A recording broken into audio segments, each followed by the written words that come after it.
পঞ্চায়তে এইকেইটাই কাম কৰিব, বেলেগ কাম নকৰে। এটা আমি কাম দিছোঁ যে ইণ্টাৰলকিং পেভাৰ ব্লক ৰাস্তা বনাব পাৰিব।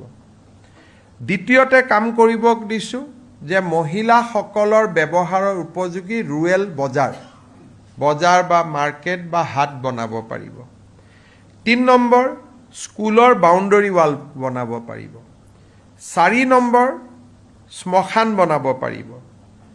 5 নম্বৰ, জিম বা ৱেলনেছ চেণ্টাৰ বনাব পাৰিব। মুখ্যতঃ এইকেইটা কাম। কিন্তু ইয়াৰ কামৰ বাহিৰত যদি কিবা কাম কৰিব খোজে তেতিয়াহ'লে পঞ্চায়তখনে চৰকাৰৰ পৰা আগতীয়াকৈ অনুমোদন ল'ব আৰু অনুমোদন ডিচিয়ে দিব পাৰিব। একেবাৰে দিছপুৰলৈ আহিব নালাগে যদি ইয়াৰ বাহিৰত কিবা কাম কৰিব খোজে। পঞ্চায়তে এইকেইটাই কাম কৰিব, বেলেগ কাম নকৰে। এটা আমি কাম দিছোঁ যে ইণ্টাৰলকিং পেভাৰ ব্লক ৰাস্তা বনাব পাৰিব। দ্বিতীয়তে কাম কৰিব দিছোঁ যে মহিলাসকলৰ ব্যৱহাৰৰ উপযোগী ৰুৰেল বজাৰ বা মাৰ্কেট বা হাট বনাব পাৰিব। ৩ নম্বৰ, স্কুলৰ বাউণ্ডৰী ৱাল বনাব পাৰিব। 4 নম্বৰ, শ্মশান বনাব পাৰিব।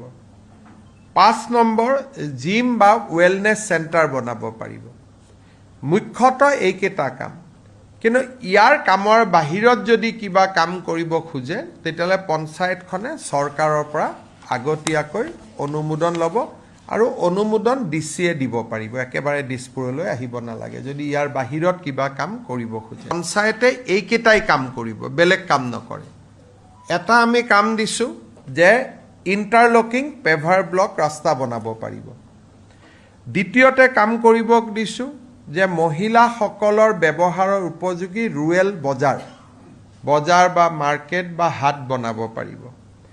৩ নম্বৰ, স্কুলৰ বাউণ্ডৰী ৱাল বনাব পাৰিব। 4 নম্বৰ, শ্মশান বনাব পাৰিব। 5 নম্বৰ, জিম বা ৱেলনেছ চেণ্টাৰ বনাব পাৰিব। মুখ্যতঃ এইকেইটা কাম।